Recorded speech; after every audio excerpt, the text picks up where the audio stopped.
الحمد لله رب العالمين. اللهم صل وسلم وبارك على محمد وعلى آل محمد. اللهم انفعنا بما علمتنا وعلمنا ما ينفعنا وزدنا علما وبارك لنا في علمنا وارزقنا الإخلاص في القول والعمل كاملا وعلما نافعا لا ينسى وتوفيقا دائما وصحة ويقينا وعافية. اللهم افتح لنا كل خير. اللهم اكفنا بحلالك عن حرامك وأغننا بفضلك عمن سواك. آمين يا رب العالمين. Alhamdulillah kaum muslimin rahimani wa rahimakumullah.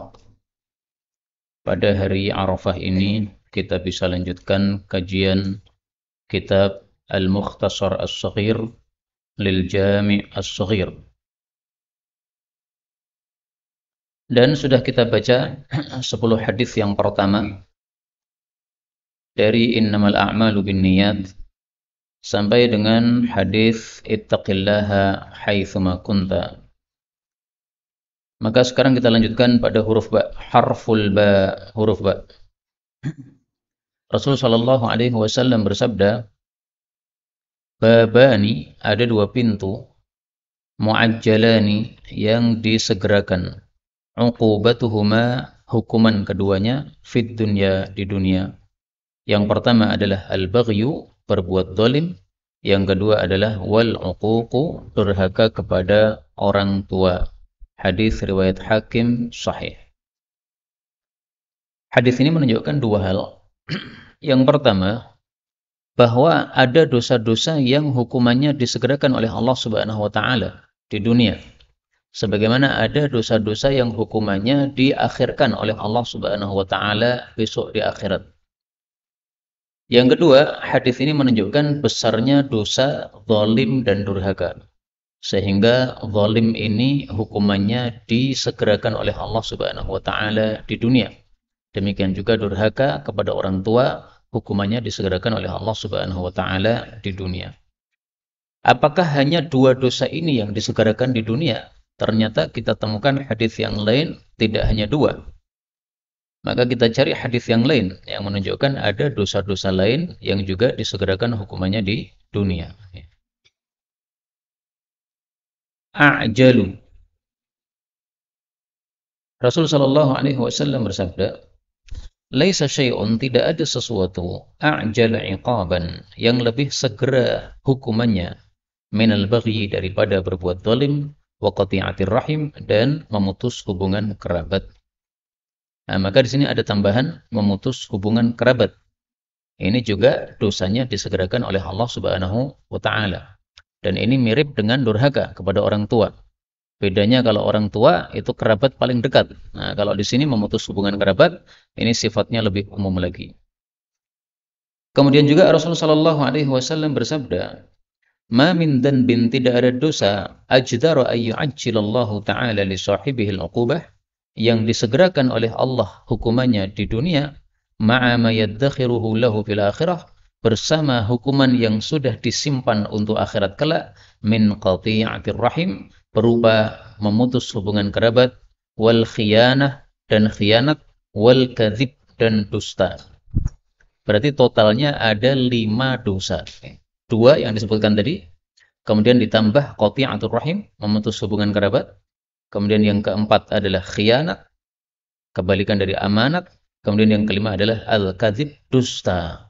Nah, maka dusta, bohong kepada orang lain, ini adalah hukumannya akan disegerakan oleh Allah Subhanahu wa taala di dunia. Maka ini menunjukkan besarnya 5 dosa ini. Hadis riwayat Tabarani sahih.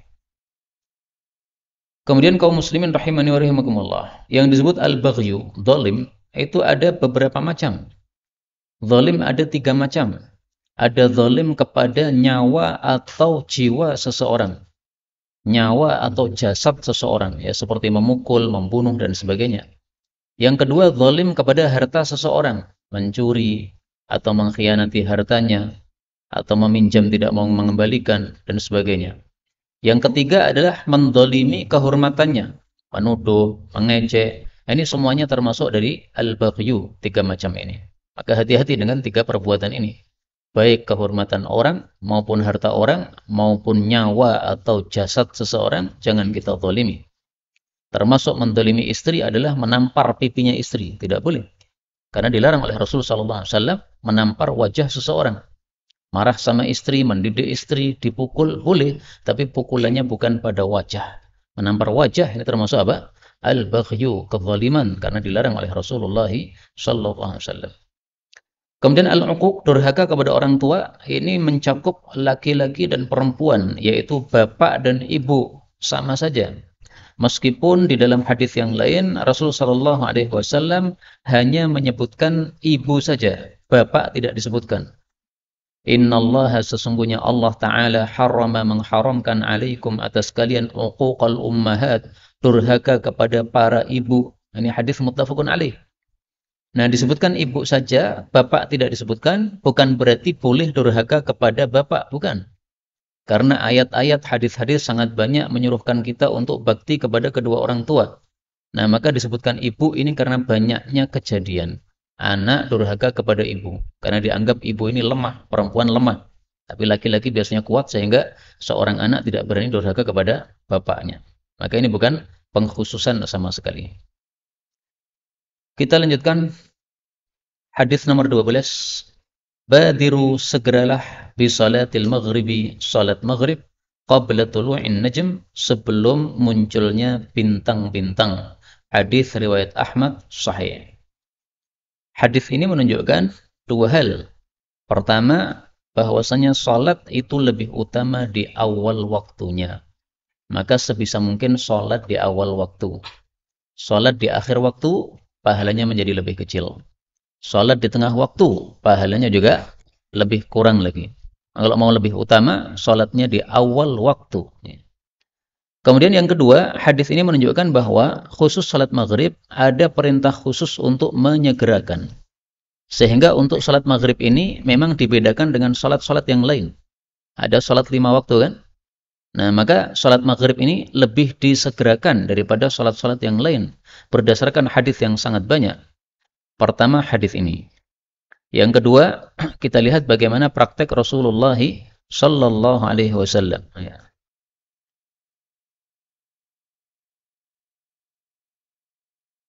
Di dalam hadis yang diriwayatkan oleh Al-Imam Al-Bukhari, dan beliau mengasih judul di sini bab waqtil maghrib, bab waktu salat maghrib. Dikatakan bahwasanya kanan nabiyyu, adalah Nabi sallallahu alaihi wasallam, yusalli dhuhra bil hajirah, salat duhur ketika siang hari.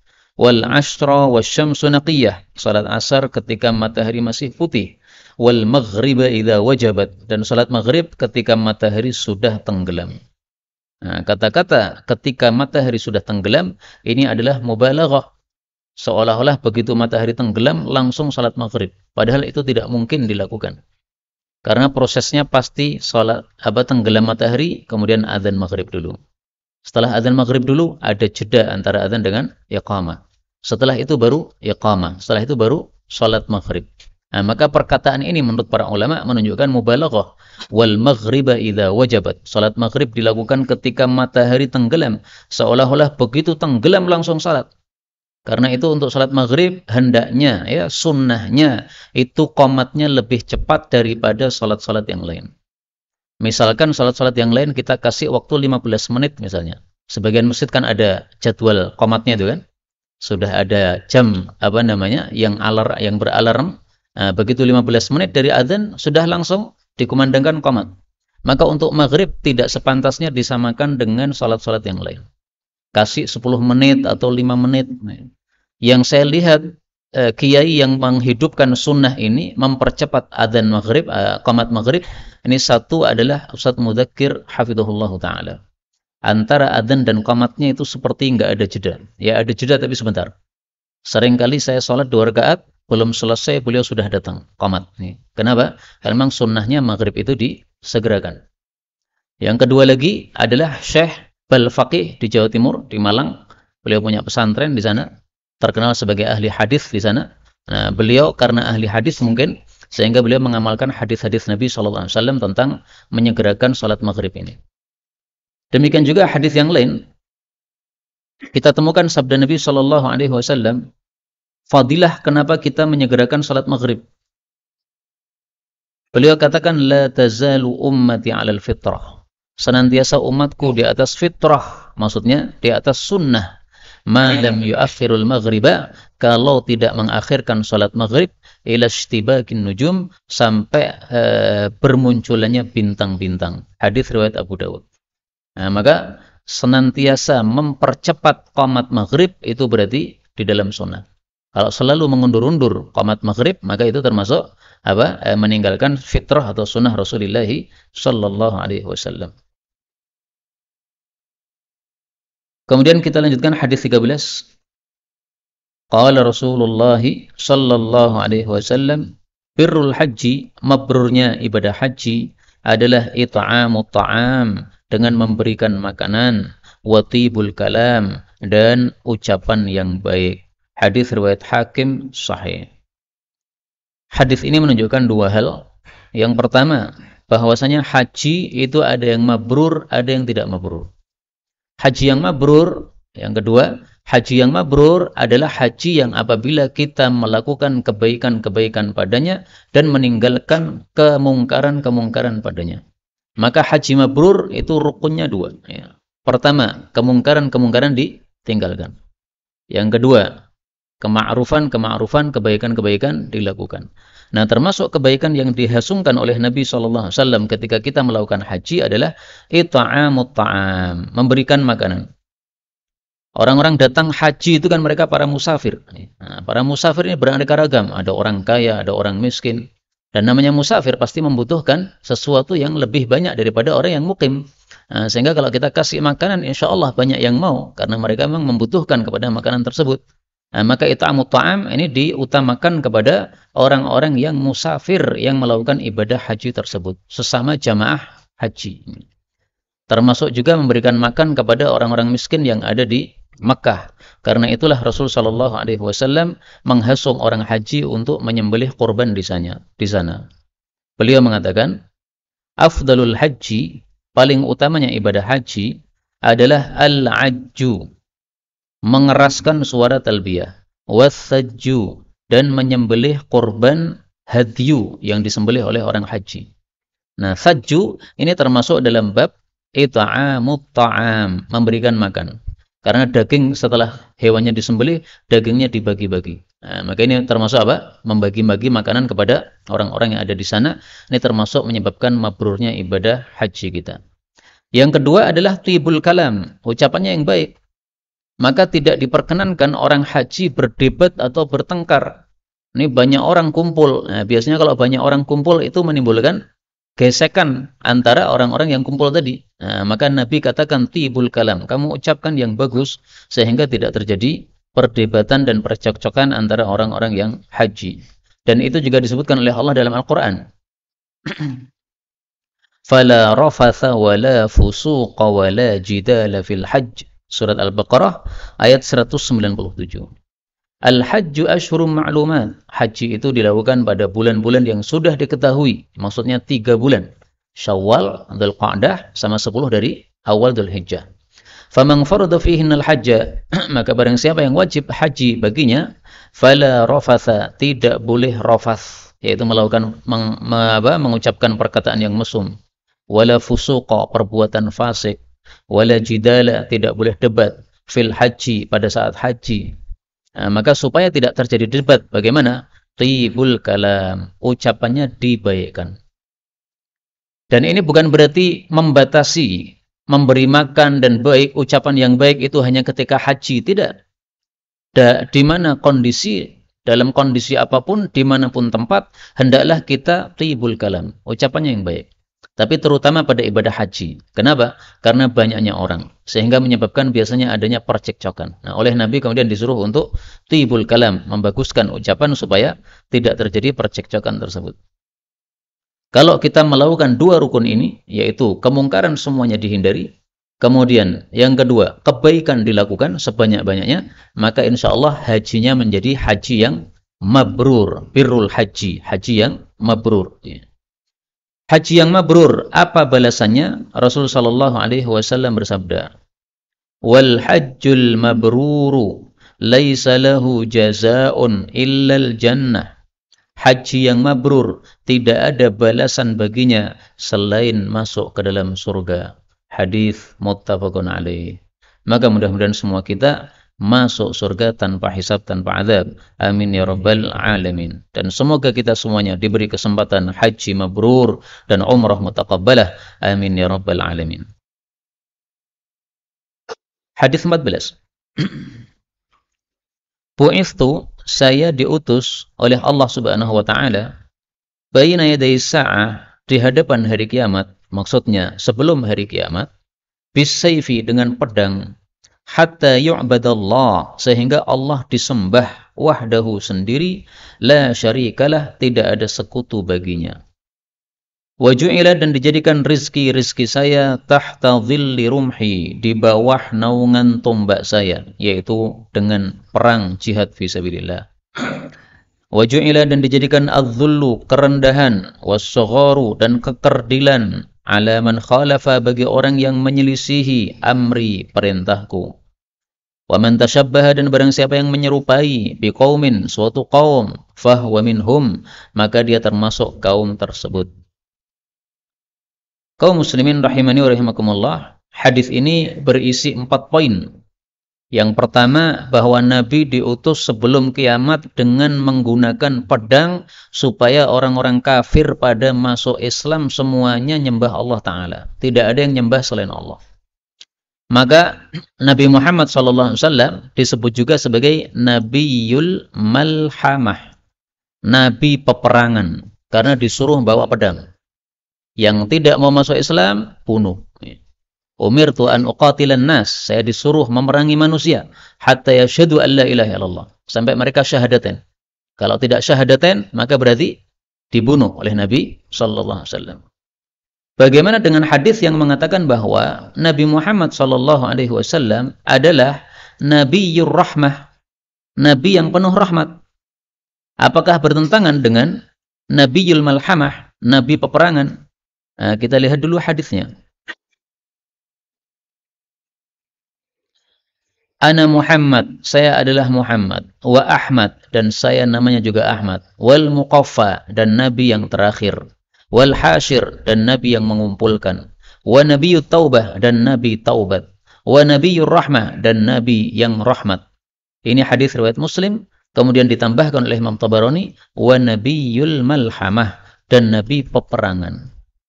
Nah, ini bukan sesuatu yang bertentangan, karena hadisnya sama-sama sahih.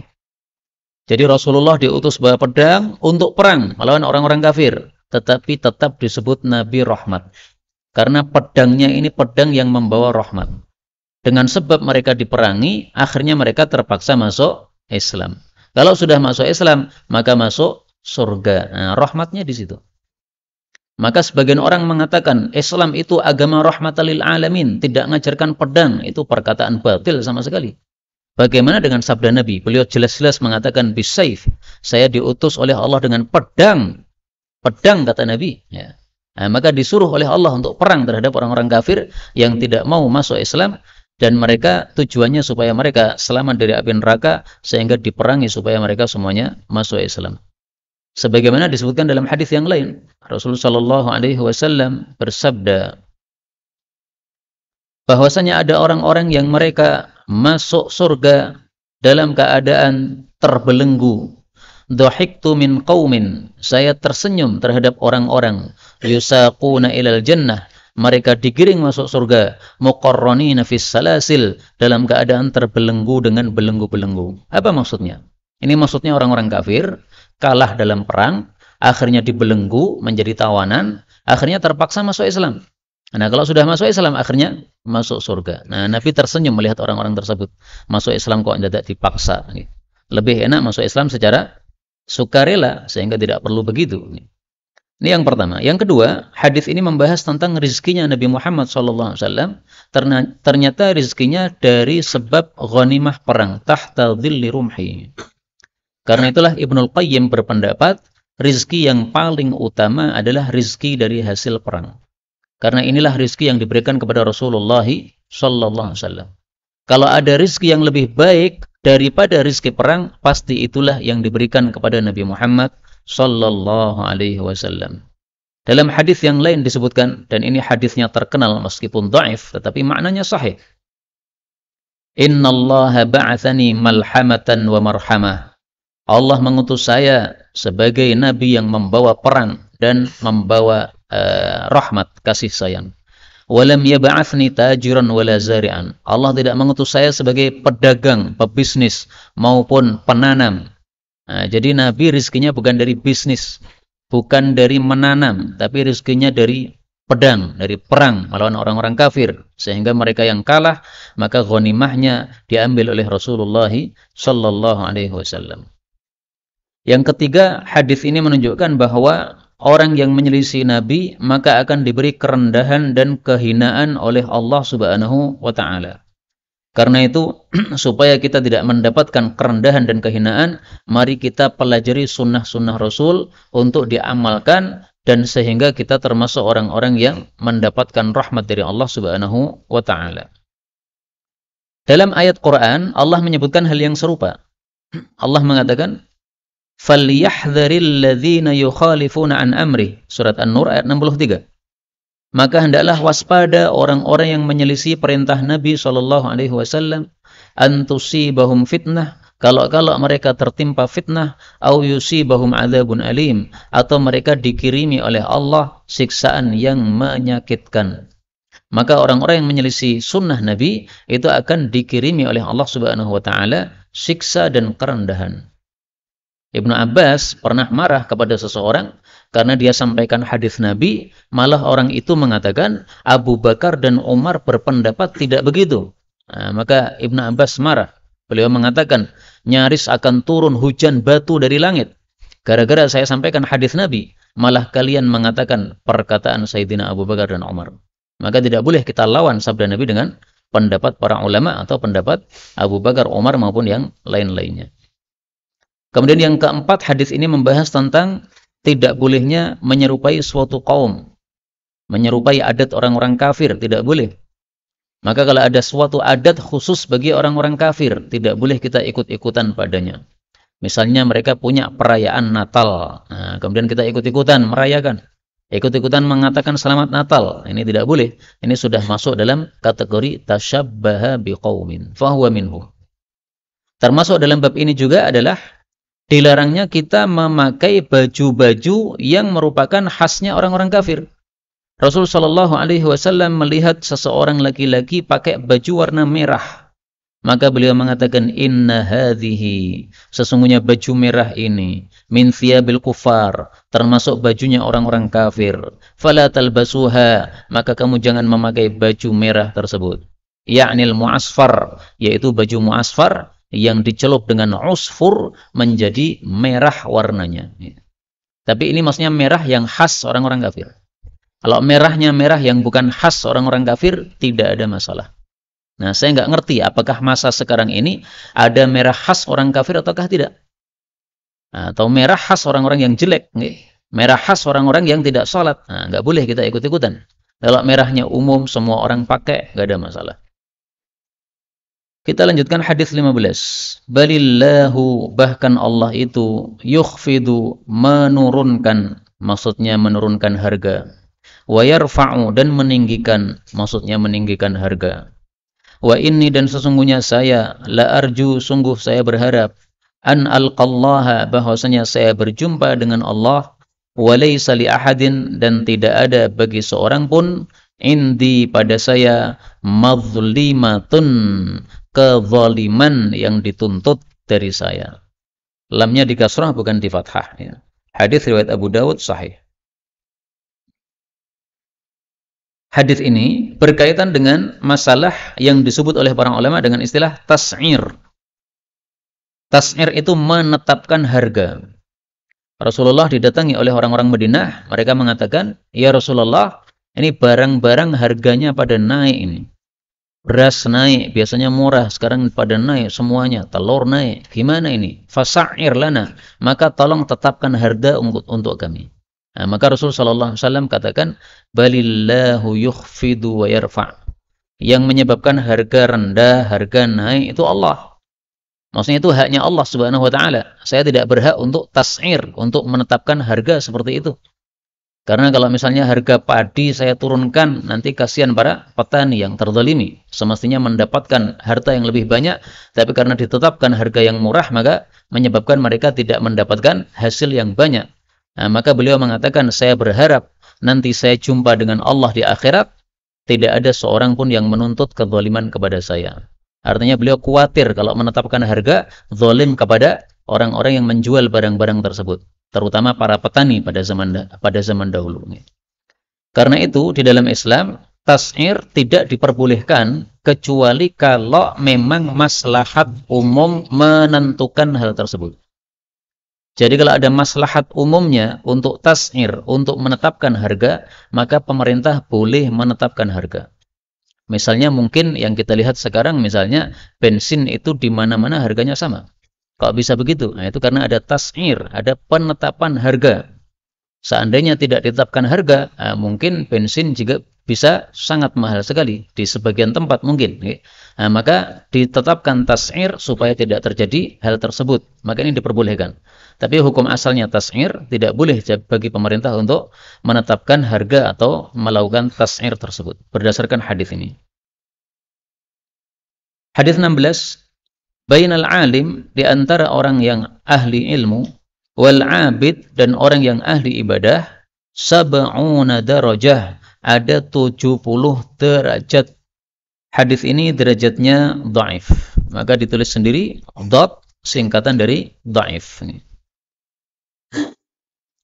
Maksud hadis ini adalah antara orang yang berilmu, ahli ilmu, dengan orang yang ahli ibadah, itu lebih tinggi ahli ilmu sampai 70 derajat.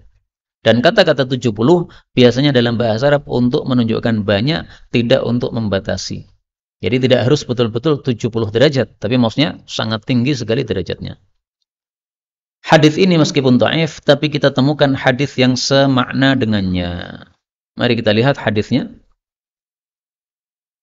Rasul bersabda, fadlul alim, fadilahnya orang yang berilmu, alal abid, bagi orang yang ahli ibadah, kafadli, seperti kelebihan saya, ala adnakum, terhadap orang yang paling rendah di antara kalian. Jadi Rasulullah dibandingkan dengan sahabat Nabi yang paling rendah. Nah, derajatnya berapa? Nah, itulah perumpamaan antara ahli ilmu dengan ahli ibadah. Hadis ini riwayat Tirmidzi dan derajatnya sahih. Kenapa ahli ilmu derajatnya lebih tinggi daripada ahli ibadah? Para ulama mengatakan al khairul muta'addi muqaddamun 'alal khairil qasir. Kebaikan yang sifatnya menyebar itu lebih diutamakan daripada kebaikan yang sifatnya untuk diri sendiri. Ibadah itu untuk diri sendiri. Puasa misalnya untuk diri sendiri. Salat tahajud misalnya untuk diri sendiri. Baca Quran misalnya untuk diri sendiri. Tetapi untuk ilmu ini manfaatnya lebih banyak. Para ulama itu pasti jadi rujukan kita. Kalau kita ada masalah besar, rujuknya kepada ulama. Nah, ulama kasih fatwa. Fatwa ini bermanfaat untuk seluruh masyarakat, sehingga manfaatnya lebih banyak. Maka begitu satu fatwa dimunculkan oleh ulama, sehingga urusan masyarakat jadi beres, jadi selesai, maka pahala sebanyak masyarakat yang mendapatkan manfaat tadi mengalir kepada orang yang berilmu yang memberikan fatwa tersebut. Sebagaimana sabda Nabi SAW, man dalla ala khairin falahu mithlu ajri fa'ilih. Barang siapa yang menunjukkan kepada suatu kebaikan, maka dia mendapatkan semisal pahala orang-orang yang melakukannya. Hadis riwayat Muslim. Karena itu, makna umum dari hadis ini tidak salah, bahwasanya orang yang ahli ilmu lebih tinggi derajatnya daripada ahli ibadah. Karena itu di awal buku ini sudah saya sampaikan, dalam buku ini tidak semua hadisnya sahih, tetapi rata-rata hadis yang dhaif maknanya sahih. Ini termasuk hadis yang dhaif yang maknanya sahih, yaitu bahwasanya orang ahli ilmu lebih utama daripada ahli ibadah. Yang kedua, kenapa ahli ilmu lebih utama daripada ahli ibadah? Karena segala sesuatu itu butuh kepada ilmu. Ibadah butuh kepada ilmu. Sehingga orang yang ahli ibadah butuh kepada ahli ilmu.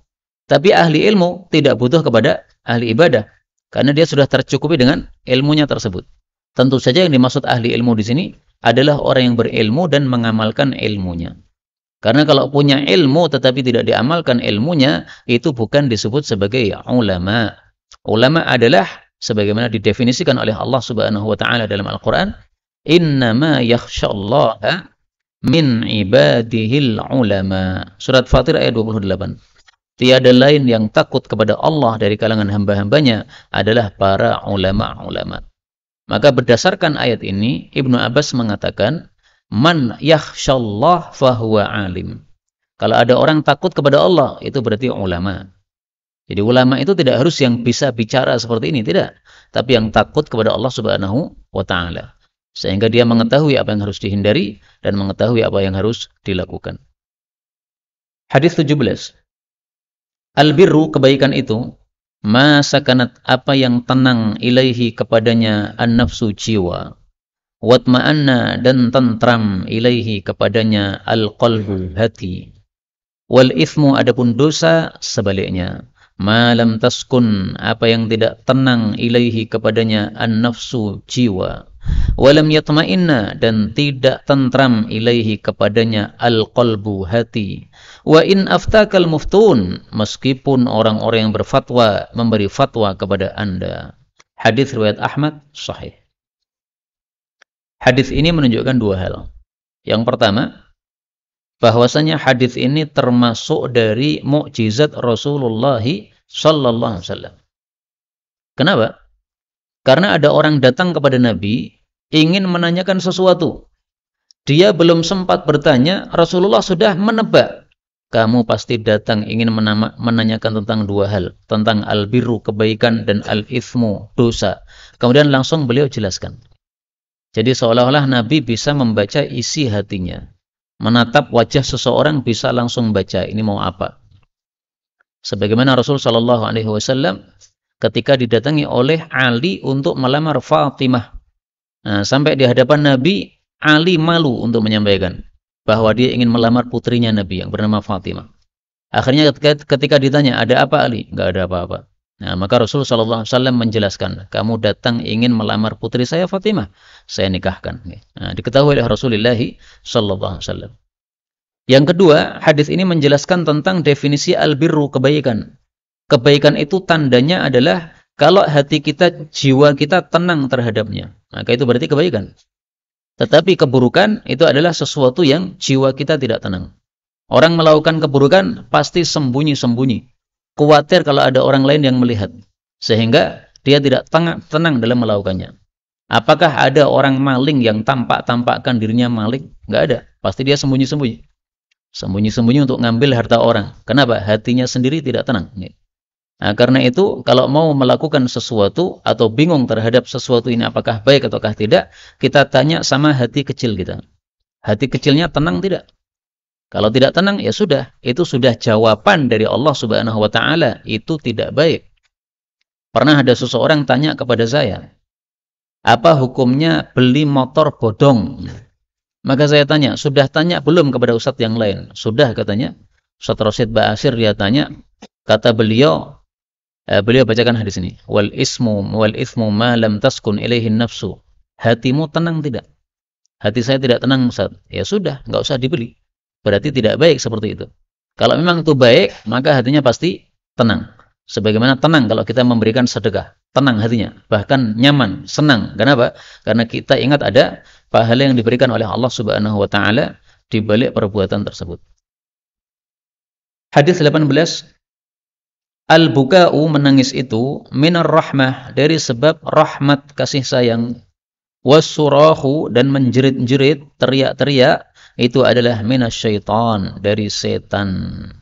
Hadis ini diriwayatkan oleh Ibnu Asakir dan hadis ini mursal. Hadis mursal termasuk hadis yang dhaif. Panjenengan ingat-ingat ya, hadis mursal termasuk hadis yang dhaif. Mursal itu bagaimana? Mursal itu seorang tabi'i meriwayatkan hadis langsung dari Nabi. Padahal tabi'i enggak ketemu dengan Nabi. Itu namanya mursal. Maka di sini Bukair bin Abdullah bin Ashaj, ini dia tidak berjumpa dengan Rasulullah sallallahu alaihi wasallam, sehingga hadisnya mursal. Dia seorang tabi'i tapi dia meriwayatkan langsung dari Nabi. Ini mursal. Tapi sekali lagi ini hadisnya meskipun dhaif sanadnya, tapi maknanya sahih. Ini bicara tentang orang yang kematian orang. Anak mati atau kerabat mati, boleh enggak menangis? Boleh enggak meneteskan air mata? Boleh. Al-buka'u minar rahmah. Kalau menangis itu berarti hatinya ada kasih sayang. Maka ini fadilah menangis ketika kematian orang. Meskipun nangis tidak wajib. Maka dalam Sahih Bukhari, Imam Bukhari menulis 2 judul yang bertentangan. Judul pertama, bab orang yang menampakkan kesedihan ketika kematian orang. Bab berikutnya, bab orang yang tidak tampak sedihnya ketika kematian orang. Jadi sama-sama ada dalilnya. Sedih boleh, tidak sedih atau biasa juga boleh. Tapi ada fadilahnya orang yang sedih sampai menangis, menunjukkan hatinya ada rahmat atau kasih sayang. Rasulullah sendiri pernah menangis. Mari kita lihat hadis yang menunjukkan Rasulullah pernah menangisnya.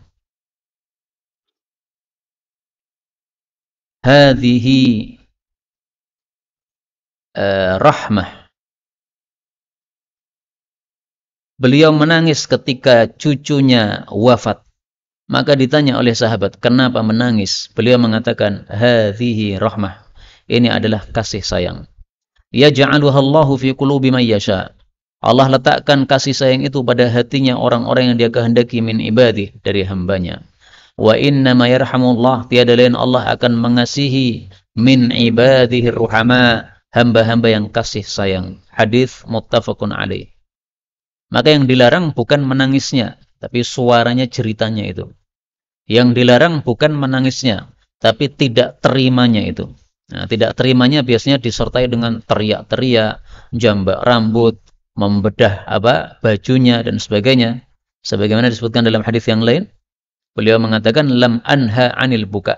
Saya sama sekali tidak melarang menangis, tidak. Innama nahaitu an sautaini ahmaqaini fajirain. Saya hanya melarang 2 suara yang bodoh, yang dosa. Sautin inda naghamati mizmari syaitanin. Suara senang-senang ketika mendapatkan nikmat malah senang-senang, menyanyi-nyanyi. Nah, tidak seperti itu.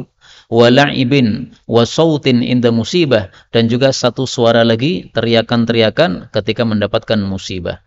Khamsyu wujuh, sambil mencakar wajah. Syakku juyub, sambil merobek baju. Rannatu syaitan, sambil teriak-teriak, itu adalah teriaknya syaitan. Ini semuanya yang dilarang oleh Rasulullah sallallahu alaihi wasallam. Kalau menangis silahkan, enggak ada masalah. Ada orang kehilangan anaknya menangis, padahal anaknya 10 mati 1, masih 9. Nangis gimana? Boleh, enggak ada masalah. Tapi tidak menangis juga boleh. Kok tidak menangis, Pak? Iya, anak saya 10 diambil 1 oleh Allah. Masih 9. Alhamdulillah. Malah senyum. Alhamdulillah. Enggak ada masalah. Senyum boleh. Kemudian menangis juga boleh. Karena semuanya ada dalilnya. Enggak ada masalah. Tapi kalau surah, teriak-teriak, ini jelas dari syaitan. 19. Al-bayyi'ani, 2 orang yang berjual beli, bil khiyari, boleh memilih, malam yatafarraqa, selama keduanya belum berpisah. Fa in sadaqa, kalau keduanya jujur, wa bayyana, dan menjelaskan, yaitu kalau ada cacat, burika lahuma, diberkahi untuk keduanya, fi bai'ihima, pada jual beli keduanya. Wa in katama, kalau keduanya menyembunyikan, yaitu cacatnya, wa kadzaba, dan keduanya dusta, muhiqat, dihancurkan, barakatu bai'ihima, berkah dari jual beli keduanya. Hadis muttafaqun alaih. Hadis ini bicara 2 hal. Yang pertama, hak khiyar. Khiyar itu artinya memilih. Memilih itu maksudnya memilih untuk lanjut atau batal. Penjual boleh lanjut menjual atau membatalkan penjualan. Pembeli boleh lanjut membeli atau membatalkan pembelian. Nggak ada masalah. Selama belum pisah. Tapi kalau sudah pisah, nggak boleh. Meskipun uang sudah dibayarkan. Tapi kalau belum pisah, masih boleh membatalkan. Meskipun sudah ditandatangani. Sudah pakai meterai. Tapi ketika belum pisah, maka dibatalkan boleh. Misalnya kita beli rumah. Sudah ketemu orangnya. Sudah diperlihatkan ini surat rumahnya itu. Kemudian sudah sepakat harga sekian-sekian. Nah, kemudian dia membayar. Setelah membayar, belum pisah dari tempat tersebut, akhirnya dia berubah pikiran. Saya ingat ada rumah yang lebih murah. Lupa tadi bahwasanya ada yang lebih murah. Akhirnya kita batalkan, nggak ada masalah. Meskipun lebih bagus untuk tidak dibatalkan. Karena kalau membatalkan, ini berarti menyebabkan sebagian orang yang melakukan jual beli tadi jadi tidak senang. Sudah dapat duit, dibatalkan, nggak senang. Tetapi ketika dia mau menerima hal tersebut, itu juga satu keutamaan. Orang yang menerima pembatalan jual beli mendapatkan fadilah khusus dari Allah Subhanahu wa taala. Dalam hadis yang sahih Rasulullah mengatakan, "Man aqala musliman." Barang siapa yang mau menerima pembatalan jual beli dari seorang muslim, aqalallahu ta'ala athratah. Allah pun akan memaafkan dosa-dosanya. Hadis riwayat Abu Dawud. Dan ini berlaku untuk penjual maupun pembeli. Saya menjual, sudah dibayar, kemudian pembeli mengatakan mohon maaf, batal. Nah, kalau saya mengatakan baik, nggak apa-apa, nah, dosa saya dimaafkan oleh Allah Subhanahu wa taala. Atau saya sebagai pembeli, saya membeli, sudah saya bayar, kemudian penjual mengatakan, mohon maaf, jual beli saya batalkan. Ini uang saya kembalikan. Maka kalau uang saya terima, maka saya mendapatkan apa? Diampuni dosa-dosa saya oleh Allah Subhanahu wa taala. Maka ada fadilahnya orang menerima pembatalan jual beli ini. Kemudian kata-kata yatafarraqa, berpisah, ini maksudnya berpisah tempatnya. Jadi di mana akadnya? Kalau di rumah, berarti pisah sudah keluar rumah. Itu sudah bisa. Kalau di toko, berarti sudah keluar toko. Itu sudah bisa. Sebagian ulama mengatakan pisahnya adalah pisah ucapan. Kalau sudah saling diam, berarti sudah pisah. Tapi ini pendapat yang tidak kuat. Yang kuat adalah yatafarraqa, itu pisah badan, sebagaimana disebutkan dalam hadis yang lain. Yang kedua, hadis ini menunjukkan wajibnya shadaqah, jujur dalam jual beli. Penjualnya wajib jujur, pembelinya wajib jujur.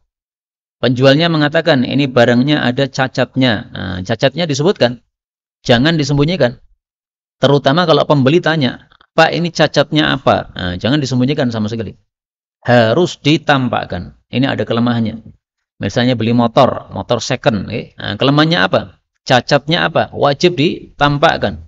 Itulah yang dimaksud dalam hadis ini dengan istilah bayyana. Dijelaskan. Itu cacatnya dijelaskan.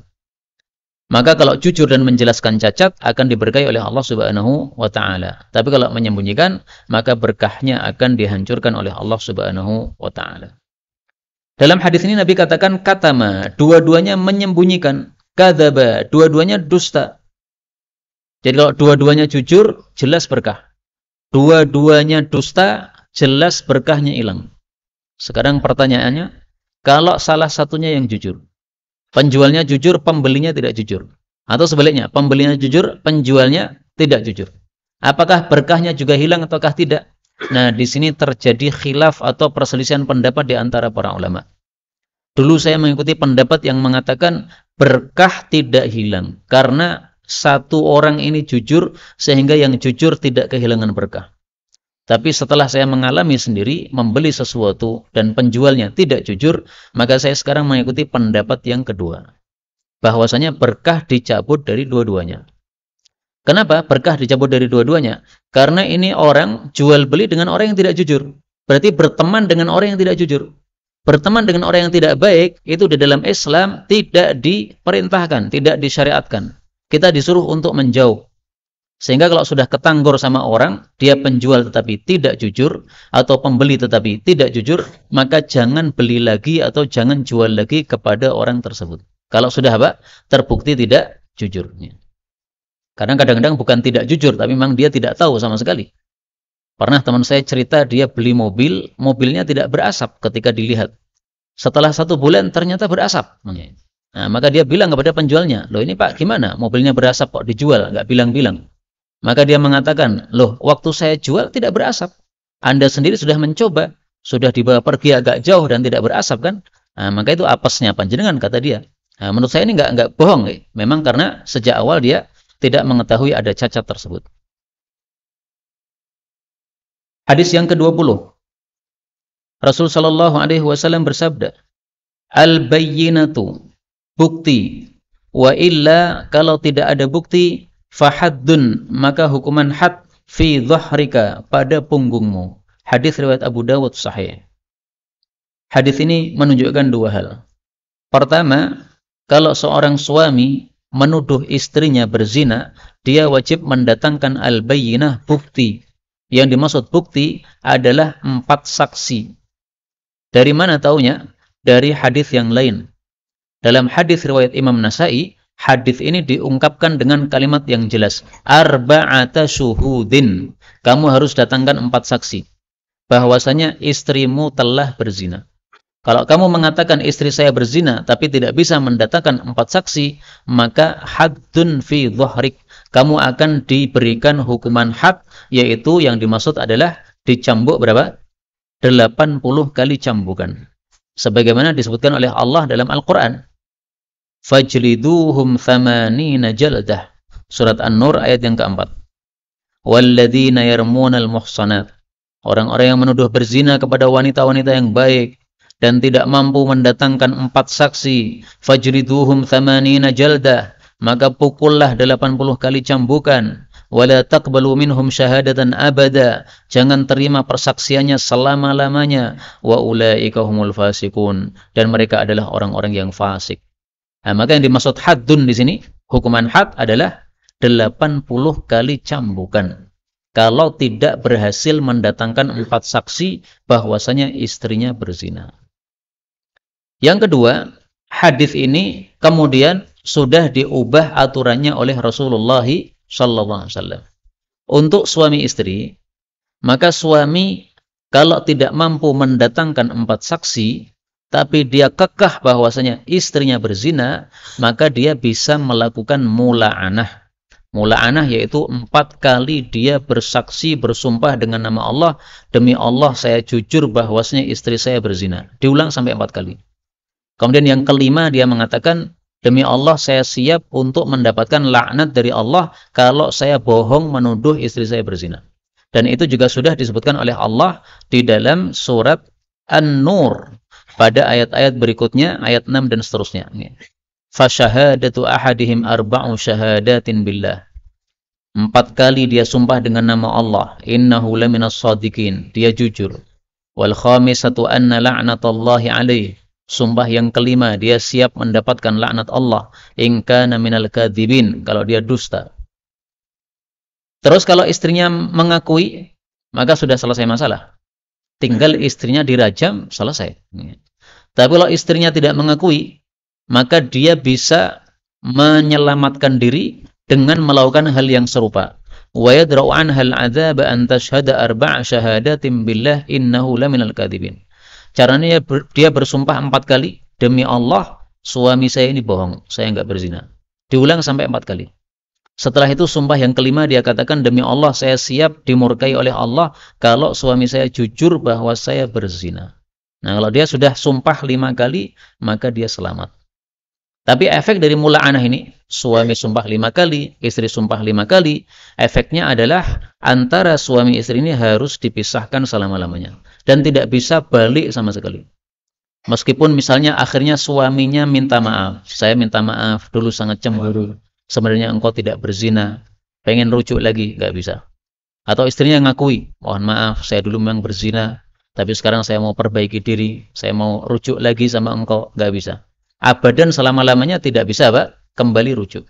Kemudian juga kalau hamil si perempuan ini, maka anaknya tidak boleh dinisbatkan kepada mantan suaminya. Bin kepada ibunya. Kenapa? Karena itu efek dari mula'anah tadi. Efek dari mula'anah, anak yang lahir tidak boleh dinisbatkan kepada bapaknya. Kemudian yang kedua, hadis ini menunjukkan bahwa memukul hukuman had itu dipukulkan fi dhahrik, pada punggungnya. Jadi enggak dipukul kepalanya. Enggak dipukul perutnya. Tapi yang dipukul belakangnya, punggung. Dan pukulnya jangan begitu dahsyat sampai mematikan, tidak. Karena tujuannya untuk membuat kapok orang ini dari melakukan perbuatan maksiat tersebut. Nah, maka dalam kitab-kitab fikih itu dijelaskan bagaimana cara memukul orang yang dihukum dengan hukuman had. Naiknya tidak terlalu tinggi, tapi juga tidak terlalu rendah. Karena kalau terlalu rendah maka pukulannya tidak kuat. Nah, tapi sedang-sedang antara keduanya. Inilah kaum muslimin rahimani wa rahimakumullah, beberapa hadis yang dapat kita pelajari dari kitab ini. Sudah 10 hadis kita pelajari, benarnya dari Allah Ta'ala. Kalaupun ada salahnya, fa astaghfirullahal azim li wa lakum, walhamdulillahi rabbil alamin. Dan saya mengingatkan kepada semuanya, termasuk saya pribadi, bahwa besok adalah hari Arafah. Maka kita niatkan malam ini untuk melakukan puasa hari Arafah. Rasul sallallahu alaihi wasallam bersabda, "Shaumu yaumi Arafah," puasa di hari Arafah, "kafaratus sanatil madiyah was sanatil mustaqbalah," menghapus dosa selama 1 tahun yang lalu dan 1 tahun berikutnya. Hadis riwayat Muslim dan Tabarani dan yang lain-lain. Demikian juga saya ingatkan kepada saya sendiri dan juga kepada panjenengan semuanya, perbanyak doa kepada Allah Subhanahu wa taala. Rasulullah bersabda, "Khairud du'a yauma Arafah." Doa yang paling baik doa pada hari Arafah. Wa khairu ma qultu ana wan nabiyyuna min qabli, ucapan yang paling baik diucapkan oleh saya dan semua para nabi, la ilaha illallah wahdahu la syarika lah, lahul mulku wa lahul hamdu wa huwa ala kulli syai'in qadir. Hadis riwayat Tirmidzi. Mungkin muncul pertanyaan ya, Nabi pertama menghasung berdoa pada hari Arafah. Terus terakhir mengatakan yang lebih baik diucapkan adalah tahlil. Tahlil apakah termasuk doa? Nah, maka dijawab oleh para ulama, ini 2 kalimat tidak bertentangan. Karena dalam hadis yang lain disebutkan bahwa orang yang sibuk zikir kepada Allah Subhanahu wa taala, dia akan diberi oleh Allah sesuatu yang lebih baik daripada orang-orang yang berdoa dan meminta. Tapi paling bagus ya kita ucapkan dua-duanya. Doa kita ucapkan, kemudian sisa-sisa waktunya untuk kita perbanyak membaca tahlil ini. Karena itu supaya terkesan kita baca bersama. La ilaha illallah wahdahu la syarika lah, lahul mulku wa lahul hamdu wa huwa ala kulli syai'in qadir. La ilaha illallah wahdahu la syarika lah, lahul mulku wa lahul hamdu wa huwa ala kulli syai'in qadir. La ilaha illallah wahdahu la syarika lah, lahul mulku wa lahul hamdu wa huwa ala kulli syai'in qadir. Juga sudah disyariatkan untuk memperbanyak takbiran pada 10 hari awal Dzulhijjah ini. Meskipun memang kalau bersama-sama setelah sholat itu hanya tanggal 9, 10, 11, 12, 13, 5 hari.